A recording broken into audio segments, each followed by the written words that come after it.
Well, hello and welcome to the latest Flight Global webinar, where we're going to be looking at cybersecurity and aviation, what the threat is, the strategies companies can employ to guard against such attacks, and how to manage and mitigate any damage caused by a cyber attack.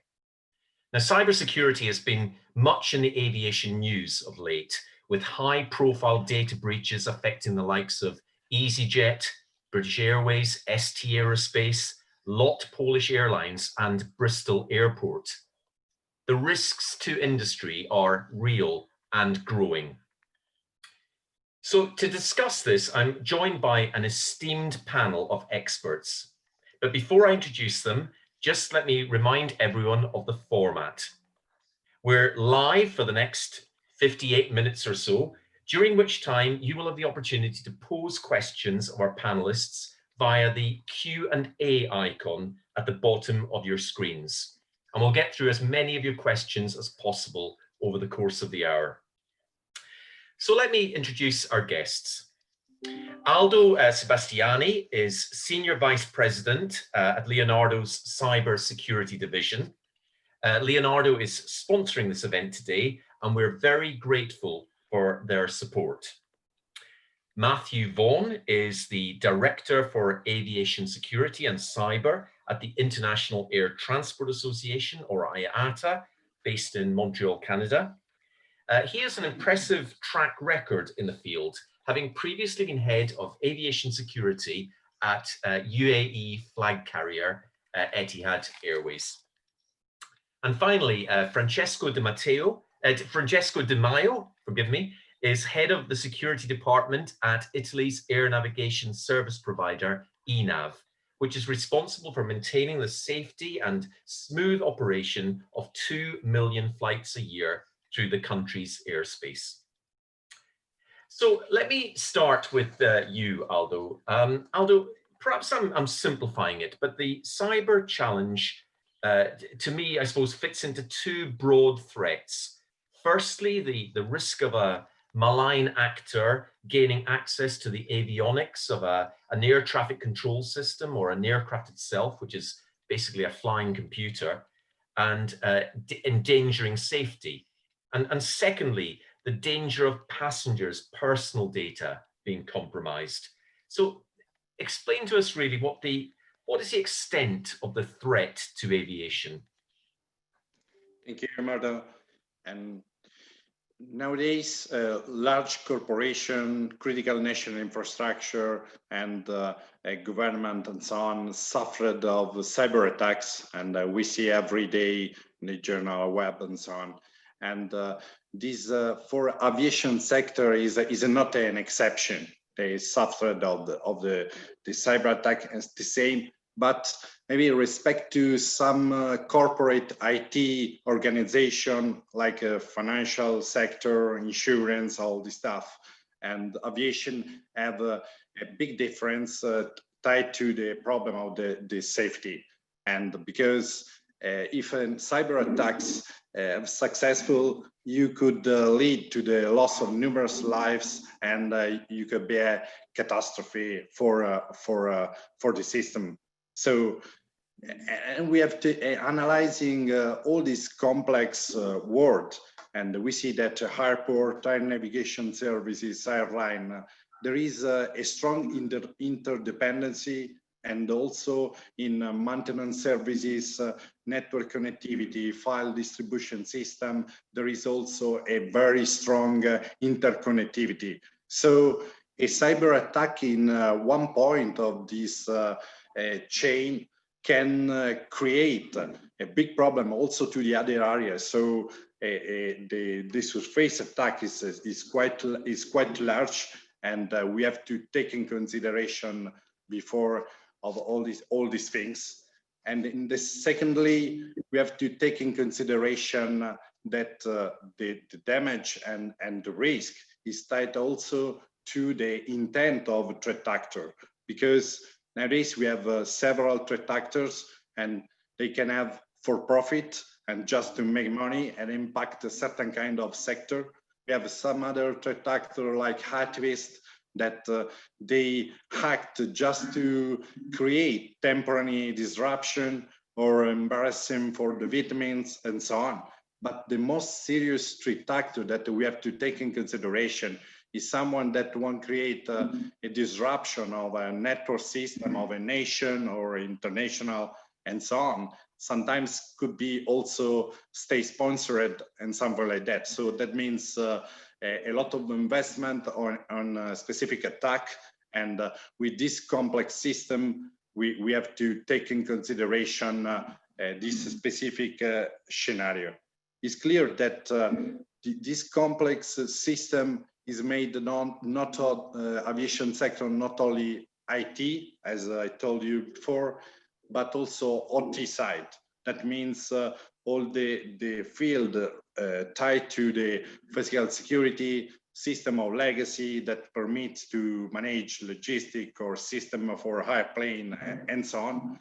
Sometimes these devices, this system is also legacy and have their own vulnerability and so on.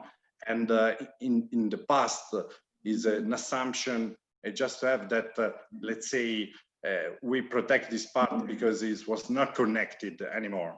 And but nowadays the desire to increase the connection, because just to drive a saving, just to think, for example, to all the maintenance, predictive maintenance, to have data to make predictive maintenance and to save money, optimizing the system, or for some other reason, this data is very important and people want to connect this part. So we have to very take care to don't break down the model of security. So we have to act with this consideration. So from one side to well define the threat, and then the other side to understand this trend, and so put together if just to manage the cybersecurity in this environment.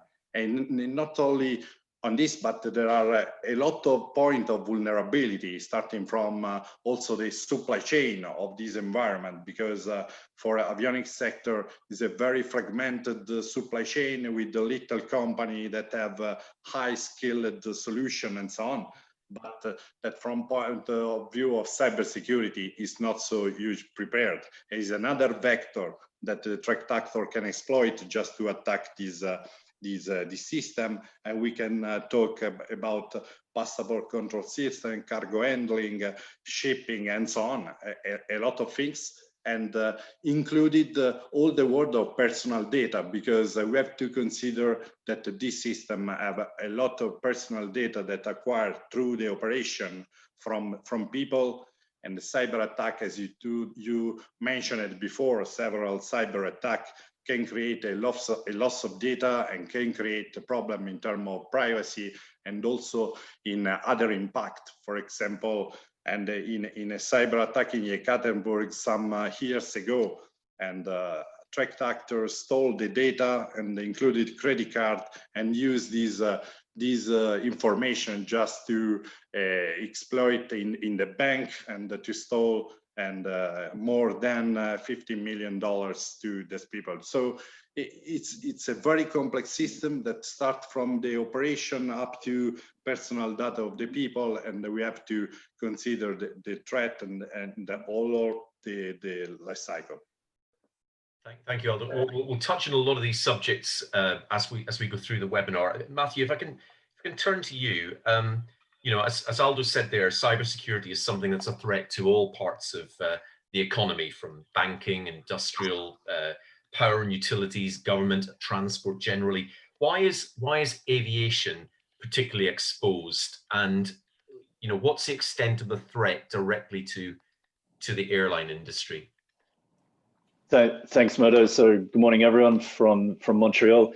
If I can just start out, Modo, by saying that look, it's really important to continue to have these kind of conversations, specifically around cybersecurity, within the context of, you know, what you can only describe as the current crisis within the industry, right? And of course that's you know, everyone knows that's focused more towards the health component. So there are large parts of the industry that are really suffering right now, and the worst thing, or the perfect storm that we absolutely do not want to see is during some form of a recovery, hopefully in 2021, we don't have some secondary related crisis, and cyber, of course, is one of those risk factors that the industry has to keep a really good oversight on. So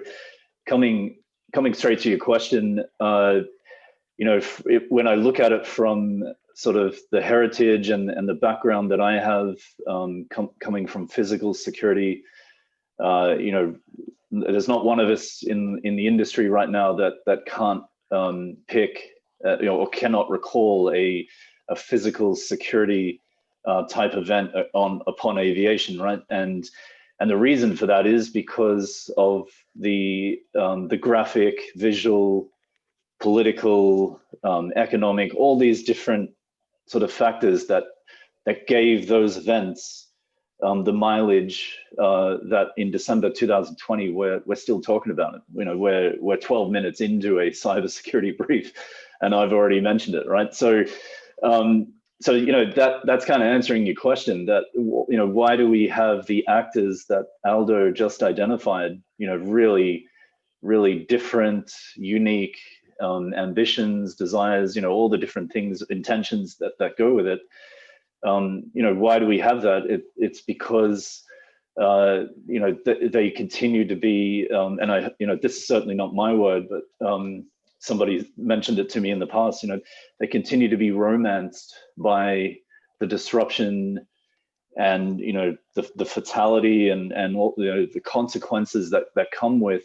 They continue to be romanced by that, and whether that's adversaries that work as a group, as a nation state, or just individuals, the intent is still very much there. And again, I go back to that opening point that whilst we're dealing with the current crisis, we just have to keep that pedal going and keep that firewall, proverbial firewall, as cost effective as we can, right? There's no such thing as zero risk, right? So, but again, thanks for the opportunity to comment, and look forward to the rest of the discussion. Okay, thank you. If I can turn to you, Francesco, air traffic management has seen exceptional technological advances in the past 2 decades. But with that, I guess the threat of that technology being invaded has increased. What is the particular threat to ATM?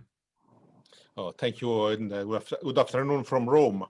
Yes, Mardo, we have a dramatic, tremendous improvement in technology. We are still on the path of the evolution. Consider the remote tower, the integration of remote pilot aviation systems, the drones, as we know, but also the digitization of everything, according to the request from airlines and the citizens to have efficiency, speediness, but also trust for air navigation. The major intent, the mission of the air navigation services is to provide safety, the separation of aircraft, the speediness and the efficiency of the flight. But we have a relevant part in the overall aviation environment, which is a very delicate, more complex environment in which there is also a point.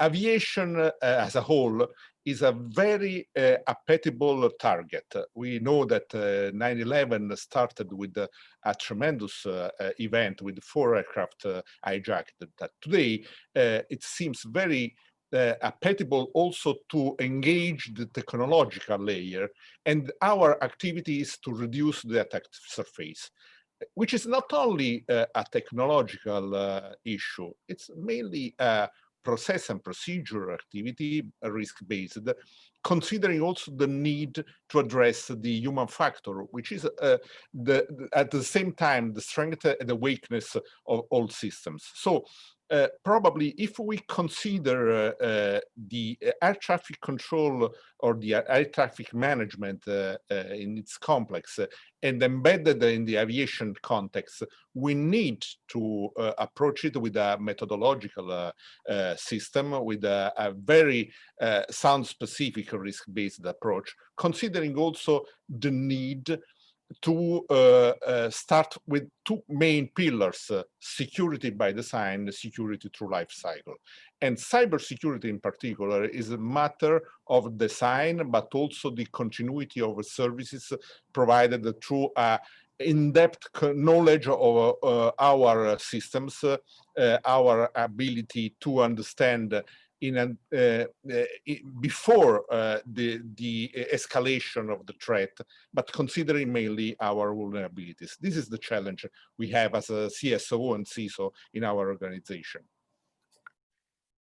Okay, so thank you for that, Francesco. We're going to touch on some of these subjects now, because I'm going to ask you all what we can do about this. Is it, I'm interested in finding out whether the cyber threat is something that can be defeated, or will we always be fighting a rear guard action, a defensive battle? Is it something that we're going to have to be even more vigilant about as we go on? And I suppose I'm asking really is, can we have hope? Is there hope that this can be, if not vanquished, it can be at least countered, this threat? Aldo, can I maybe start with you on that one? Okay. And but for sure, it's not possible to eliminate the risk. This is for sure. But we can decrease the risk just to have an acceptable level for that kind of sector. And but let me give you an example how to act just to work according to me in this sector, just to approach cybersecurity, because. From my point of view, there is an approach, a tactical approach and a strategical approach, because we have to think the system just to approach the new one, but at the same time, we have to act also in a tactical way, because nowadays this threat is present and we have to protect the system in the correct way. And I like to make very simple example, because sometimes many people say, okay, an airplane is like a flight data center, okay? But there is a big difference between a normal data center, because in this data center, there are embedded system and limited bandwidth and all the characteristics that is very different from the other one. And when in a normal IT situation, we think, just to give a very, very simple example, antivirus, for example. And when you translate to the flight center, you have embedded system that have their own proprietary system. It's not possible to run that kind of technology. But suppose that you have also some other system have a standard proprietary system, but have a specific version because it's certified in a certain kind of way, all the regulation, the compliance, and the antivirus that have to run on that device and that software have to be updated in terms of signature, model of behavior, and so on. So it goes in contrast with some certain kind of rules and avionics and so on. So from one side, we have to solve this problem, approach in a tactical way, and for the other side, we have to think according to the concept of secure by design, and knowing the threat nowadays, we have to design with starting from also cybersecurity requirement, because what we have in place right now is designed many years ago, where the cyber threat is not considered anymore in the design and so on. So nowadays we have to consider this point, and we have to make design of this system with the security and cybersecurity requirement. But from my point of view, the very big challenge that aviation have is now we design with Secure by Design, known the threat right now, but this system have a long life, 10 years, 20 years, and so on. So we have to consider the big challenge is to make a system that is able to be flexible according to regulation, technology, process, and so on, just to move and to change and to adapt through the time, because something that you design right now have to be resilient for 10 years or 20 years. This is the really big challenge that aviation have in this moment. So alongside the compliancy, from my point of view, we have to work in a risk-based approach to do this, to make this challenge and to move forward in that direction. And the third point is crisis management. We have to be very, very conscious that nowadays we have to manage the incident, and we have to be very smart to do that, because it's not only a question of matter of procedure and so on, but people have to be prepared. They have to simulate attack. They have to cyber exercise, because many times we have in front a big organization, but the procedure of crisis management maybe is the second time that they test in the real field. And you have to be prepared. Is a matter of training that you have to do. Is also a matter of preparation of the detection. Another matter is the communication outside, because aviation is a topic of trust. And also when you communicate a crisis, you have to maintain this trust. You have to maintain your ethical code and so on, because people also in that moment observe you, and you have to be coherent and understand that you have under control and stay to do the right things, and to transmit the trust that is necessary in this environment. And the last point is to have, I recommend to have a strategic framework. In a crisis period, you have to take a decision, but decision that you already have to take in the peacetime. Where, for example, what happened when ransomware happened, what happened in case of exfiltration, what happened in a peacetime. You have to decide this with the board or the stakeholder and prepare a strategic framework, because in crisis time, you have to execute. You have no time to do that. And in the first hour, in the first days of the incident and attack is fundamental to react very, very, very quick. So according to me, this is the 3 points that we have to work in a very strong way and to approach the next future. Excellent, excellent. Yeah, that's some great talking points there. Matthew, from IATA's point of view, how can airlines specifically tackle this, and what are you doing at IATA to help them do that? Thanks, Modo. So Aldo's mentioned a number of really good technical components and really describe the sort of ecosystem really well. So if I kind of take it up a few notches and again look at it from the context of where aviation is right now, you know, you've got the ICAO you know, standard setting. They've released a strategy. You know, you've got the hearts and minds process taking place politically, diplomatically at the ICAO front. But you know, if I just kind of, you know, talk over the next 12 months to 2 years, which is really the, you know, part of the IATA effort, is you know, maintaining that leadership awareness of the vector itself, of the risk vector itself, and the way that we're doing that right now is, of course, you know, the outreach, the engagement with our airline governance groups, with the SMEs, right up to the leaders themselves, you know, the IATA board of governors.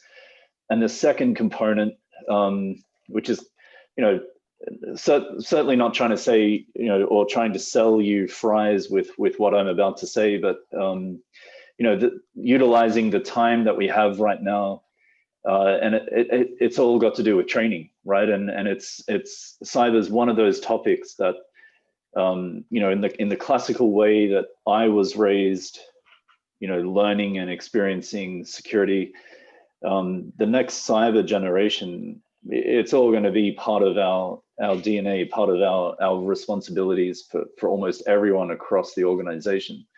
So it's, you know, whilst you still have a vertical that focuses on the SME for cyber, the level of awareness, adaptability, and just general ability for your staff personnel to be able to identify and resolve potential cyber compromises, that's going to be across the board.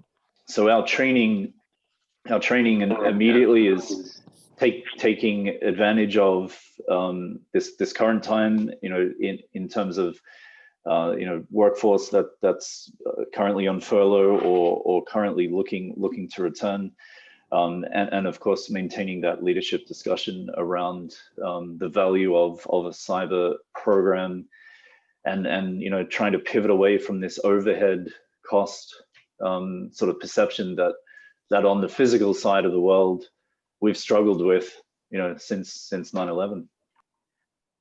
You referred to 9/11 there, and after 9/11, of course, we saw this huge effort across the industry, airports, airlines, service providers, to massively increase the security prevention, our methods of stopping people with bombs entering, getting on board aircraft. But we haven't really seen that sort of attention given to cybersecurity, I don't think. What I mean, how would you respond to that? Francesco, do you want to come in on that? I mean, how does the industry take the cyber threat seriously enough compared to the threat of other forms of terrorism, shall we say? Yeah, right, Mardo. We assisted to a huge increase of attention for physical security, but cyber is something we don't feel directly, even though we are immersed totally in a digitized world. Everyone knows that we depend on technology today, but the feeling is still, I don't know what is this. I feel uncomfortable to discuss about cyber, which is a sexy topic, but still not very well known as a methodological approach. Just let me move to another point, which is very relevant.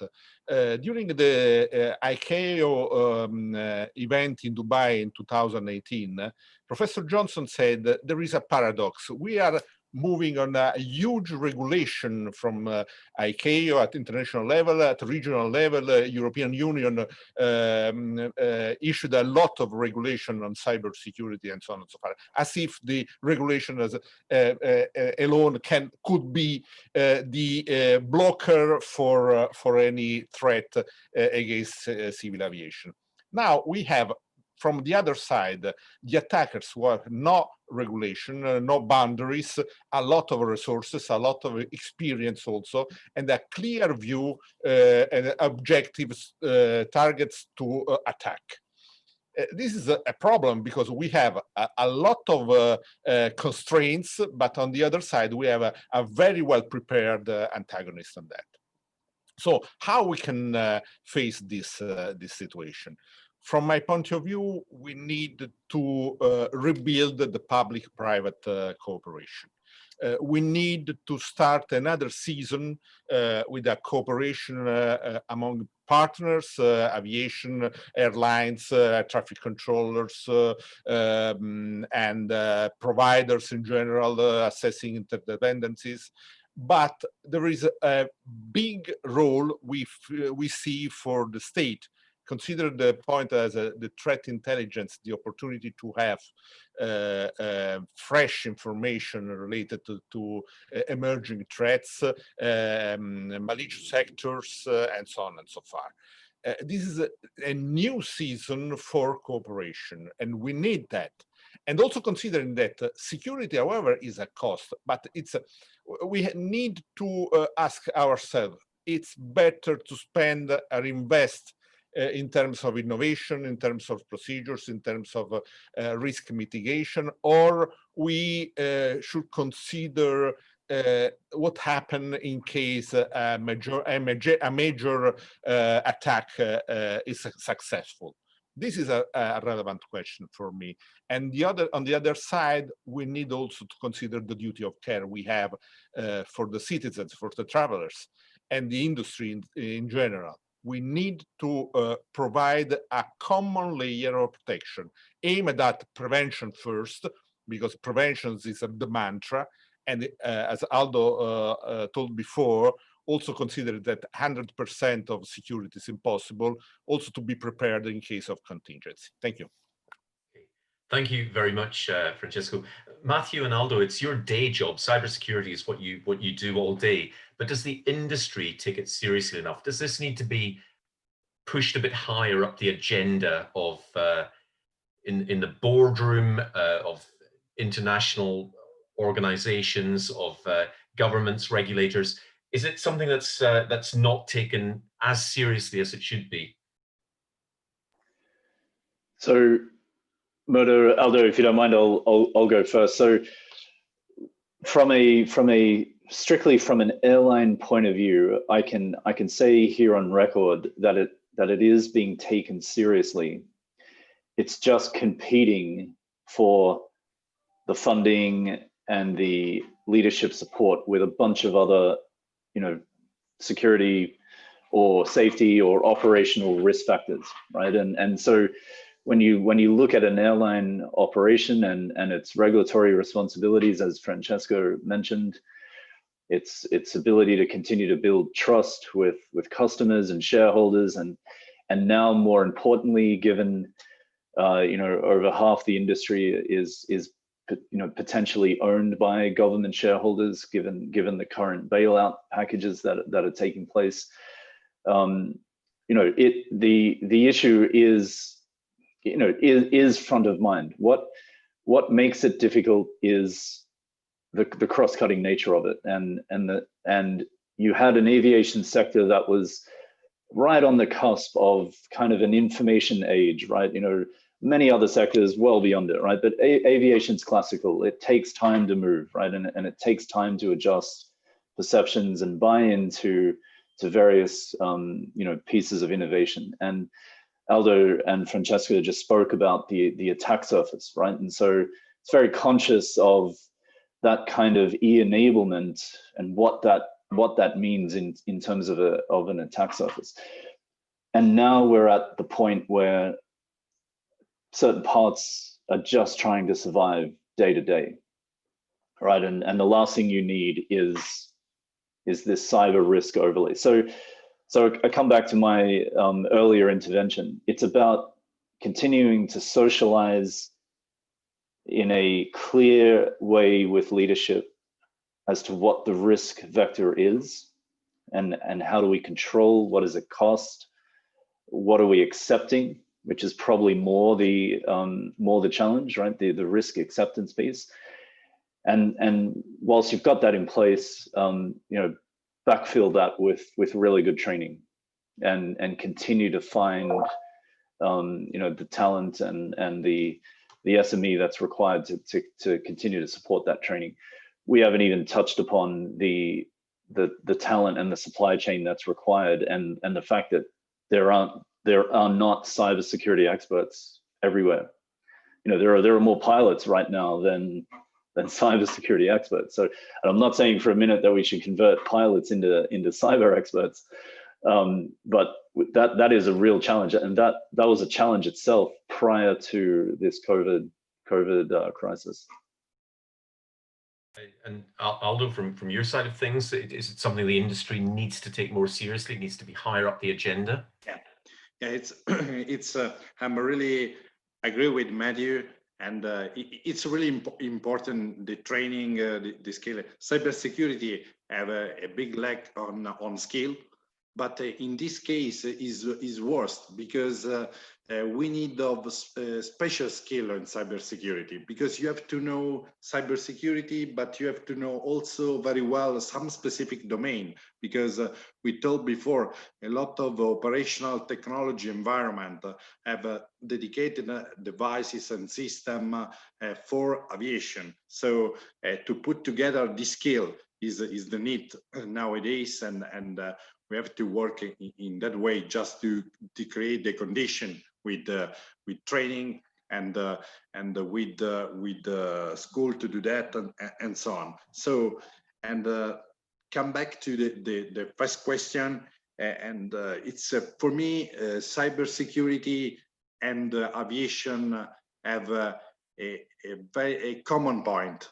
They are borderless, because cybersecurity is not something that you can threat a specific nation or specific place. You have to consider global.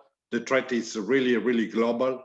And the same aviation, you cannot consider a nation, a region, and you have to consider a global, a complex system. So from this point of view, is very, very similar, the approach. So as Francesco said before, info sharing is for cybersecurity. It's really, really important, because we have to fight this kind of threat, and we have to share the information, all the chain, and transversely for all the global. And in the second point, all the regulation, all the approach for aviation sector to be more global, and through the time for all the problem that we know. So it's necessary to hide the level, and to put these 2 points in a high level, where they have specific leverage to try to extend, to manage this topic. Okay. Great. I've got a couple of points here that have come in on from our audience. They're not really questions, but I just wanted to just raise them because they're quite interesting. I think, Matthew, you talked before sort of semi-seriously about the lack of cyber experts in the industry, and maybe, not saying that all pilots should convert to being cyber experts. We have a Peter Lundstrom saying here that he is a pilot and he's converting to being a cyber expert. So that's one down at least.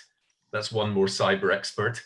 I've got another point here from Mario Heinen, who's saying, and it's more of a statement than a question, should the industry not strive for a global cooperation and use the support of governments to use intelligence to identify and prevent potential aspects?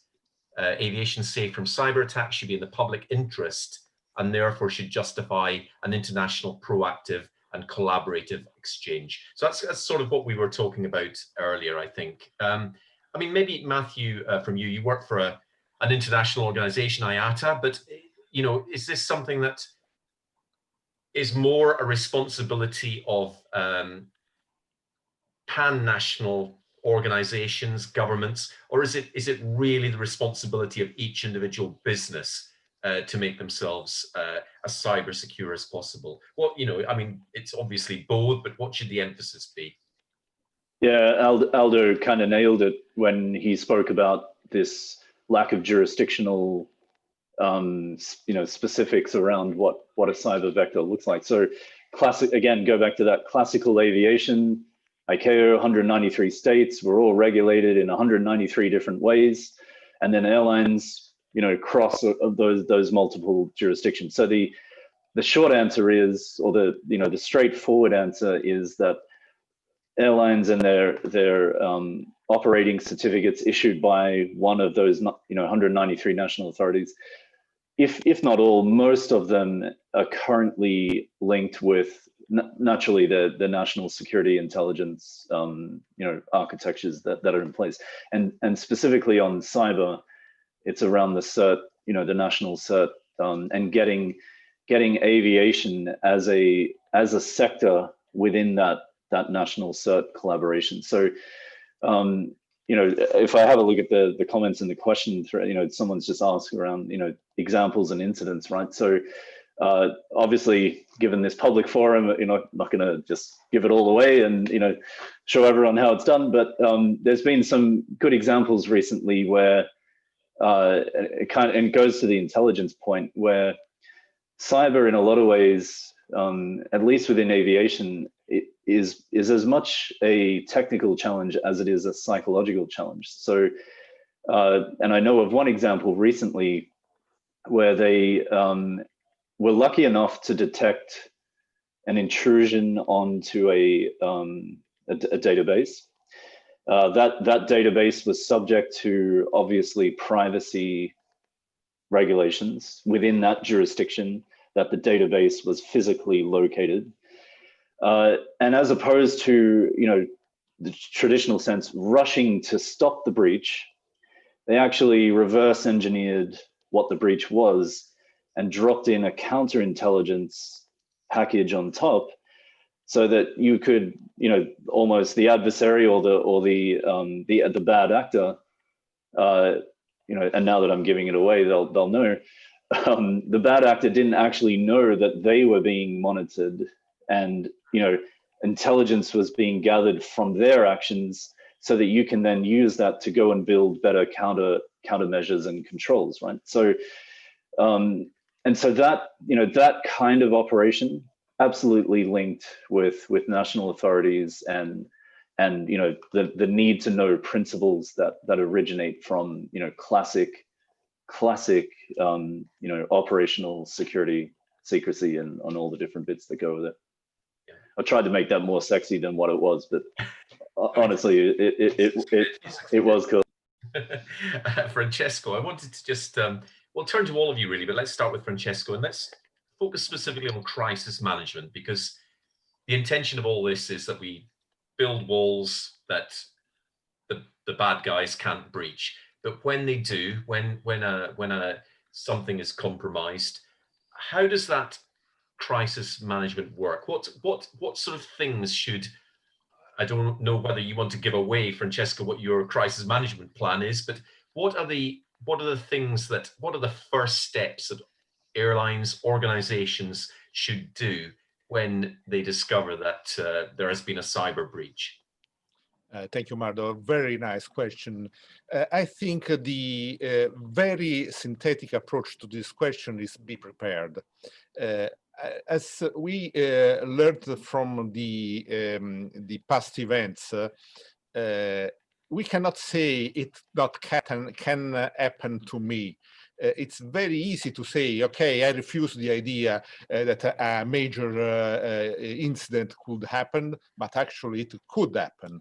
And we know that if we are not prepared, considering also those events that are not probable, but could be, it's the way to assess this. How to do that? First of all, preparation, planning, everything that could be imagined. The second point, use technological activities in order to reduce the impact in case of an event, backups, disaster recovery, so on and so far, but also the idea to set also the targets, the recovery time objective, the minimum set of activities you can perform after the total disruption, and the way you can recover your activities. Because first of all, you need also to give reassurance, the trust, rebuild the confidence in the aviation as a very resilient activity. Resilience is the key. Resilience is a very abused, overused term, but today is another meaning, because who could consider in the past a pandemic event. Consider that in 2019, in April 2019, in Eurocontrol, we provided an exercise for the pandemic event. And we decided that, it's very low, as a very low likelihood, it's quite impossible, but if it will happen in maximum 1 month, we will recover everything. Actually, it was totally worse. How did that turn out? It's quite impossible to think that, but it happened, and eventually, as the Titanic, we sank for that. So the idea is preparation, preparation, and preparation. Exercise, exercise, exercise, and be prepared also for unthinkable. Aldo and Matti, do you want to come in on that? The 3 Ps: preparation, preparation, preparation. What talk to me a little bit about crisis management. What organizations should do if the worst happens? It's as I told before, and I completely agree with Francesco, preparation, detection, but I want to highlight again the exercise, because we manage a lot of incidents with several customers, several critical national infrastructure, and at the end of story, and the difference is really the exercise, because people that in organization like aviation or other have to be ready and to execute, because in that moment you cannot think. You have to execute to try to contain in a very short time and to avoid a big damage.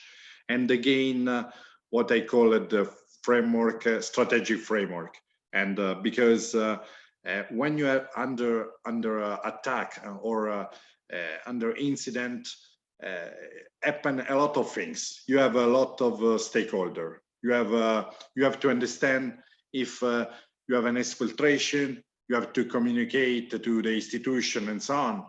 You have from the other side all the media, because maybe someone can write in a post and so on, and someone write an article, but it's not the enemy, the journalist. The media, it's another stakeholder, normal stakeholder, where I told you, we have to be very transparent, and because in that moment you have to continue to have the trust, because when you say what happened and you say that you are ready and you are under control and you are making all the action that you need, it's a very important things. And you have the other stakeholder, that is the board, because at that moment the board of organization of a critical national infrastructure like aviation have to know exactly the risk, the impact, and so on. So you, in a very real time, you have to translate what is the very complex technical problem in a very simple number, a very simple concept in terms of impact in the organization, because the board have to take a very important decision. And in the other side, you have the track actor, as Francesco said, that have no regulation. They can work without any limits, any borderless, and so on. And they push so much and put you under pressure. And like for ransomware, to make money or disruption or exfiltration, and try to say, okay, you have 24 hours just to answer to me, otherwise I start to publish something or some other things. And you have to be very calm, and also at this point of view, people have to be prepared, because if you exercise yourself, you have training, you are ready to approach all this scenario that is really complex with a lot of stakeholder, and to have the capacity to manage this crisis. And after that, you have a technical problem, because remain there. You have to solve the problem from a technical point of view. So a lot of stakeholder, and you have to have what I call it before a strategic framework. In that moment, you cannot permit to say, okay, I call the board, I call all the stakeholder important, I decide if I pay or not a ransomware, just to give an example. Because there is no time to do that, and you are not it's not a good moment to take that decision. You have to work on that before, and in the piece of time you have to say, okay, which is all the cases that can happen, and you at that time have a meeting with the board, with the stakeholder, and decide which will be the approach at that moment. And this permits you to make the decision during the crisis management, but to make a decision that you're already prepared in the past, so you can execute very fast and you can contain the incident. I try to share this from our experience, and through the time we can try to make awareness to all the people, because sometimes, as Francesco said, sometimes you don't take seriously the things because think that is not possible, that happened to me or something like that. But at the end, all these cyber attacks start to increase the awareness to everyone. And I've seen the community and all the stakeholders, institutions that start with the program and so on, just to have a fruitful approach to this problem. And I guess what makes it complicated in a way is that often you don't know it's really complicated. You often don't know who the enemy is. It could be a nation state, it could be a terror group, it could be a criminal group, it could just be someone who's out to make mischief for political reasons, whatever. So I guess that makes it hard as well. You're dealing with a lot of different potential sources of threat. Yeah, exactly. Yeah, I want to just, time is beginning to run out a little bit. I just want to get through some audience questions, if that's okay. So feel free, any of you, to jump in on these if you want to answer. I've got a question here from an anonymous attendee, this is an interesting one, asking when it comes to avionics, asking whether it should be the aircraft manufacturer that's responsible for the enforcement of security when it comes to avionics, or the individual suppliers of the avionics kit. And I guess the operator as well, the airline or the operator as well. But has anyone got anything on that one quickly? So Murdo, I can just go quickly because you're right, there's some really good questions on there. So I can answer it from the current setup, which is most certainly when an airframe manufacturer delivers an aircraft to its customer, it is certified and designed and engineered to a standard that is universally acceptable, right? No, again, going back to that multi-jurisdictional, knowing that when you deliver that airframe, it is in a registered state, a certified state that is able to fly across, 193 different territories as necessary. The ongoing airworthiness, or to use the correct terminology, the continued airworthiness under an airline AOC is firmly the responsibility of that airline operator.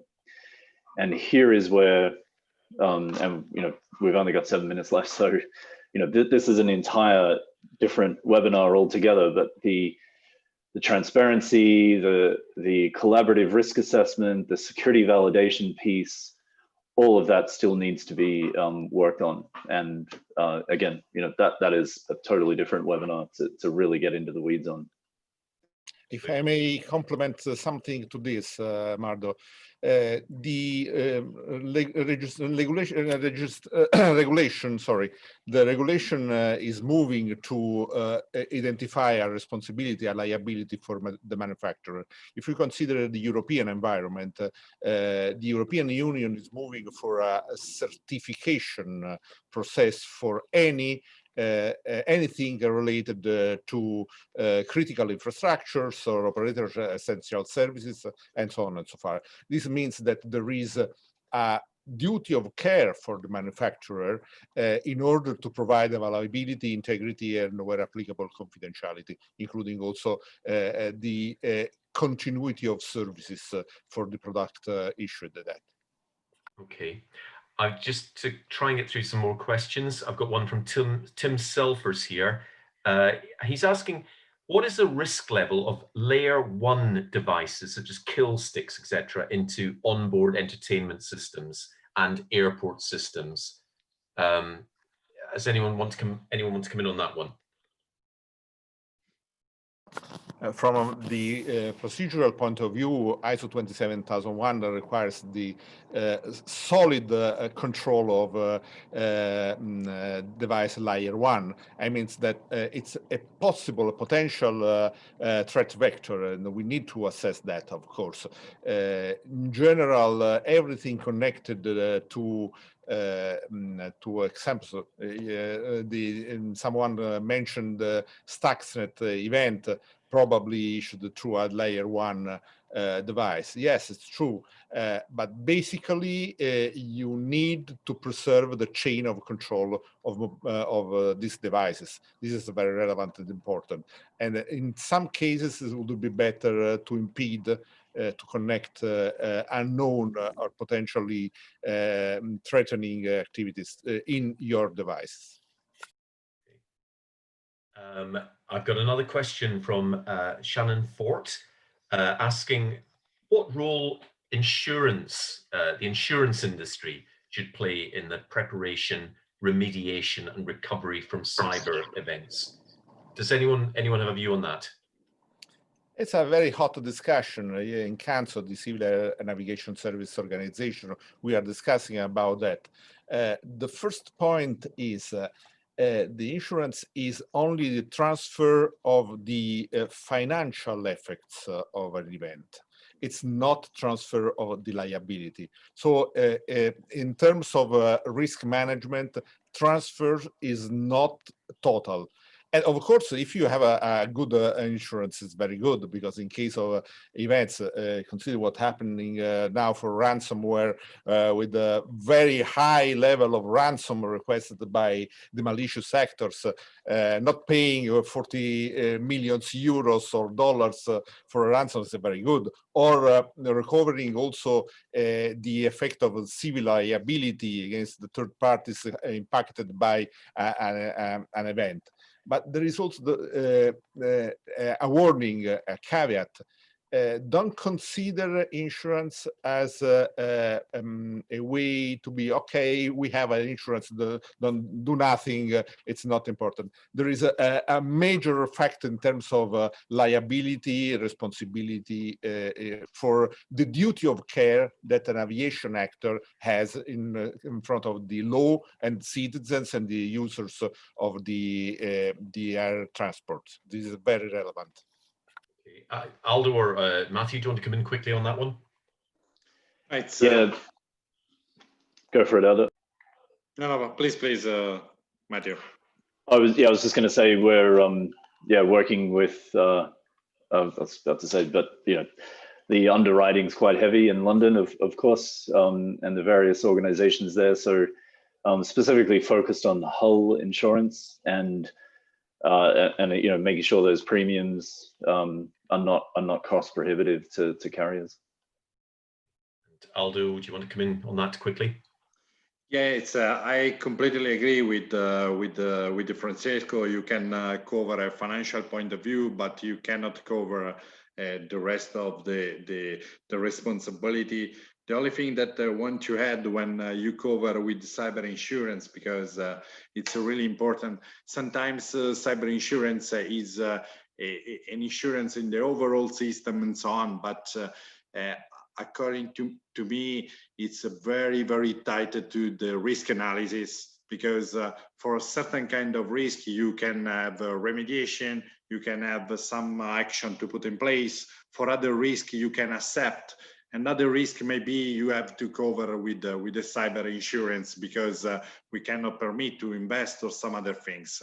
And so the approach in cyber insurance is a method also related to the cyber risk approach, and have to be considered very carefully. Otherwise, you can put the board in a misunderstanding that everything's happened, you can cover and so on. Is not the case. You have to treat this topic with the with the method according to the risk approach.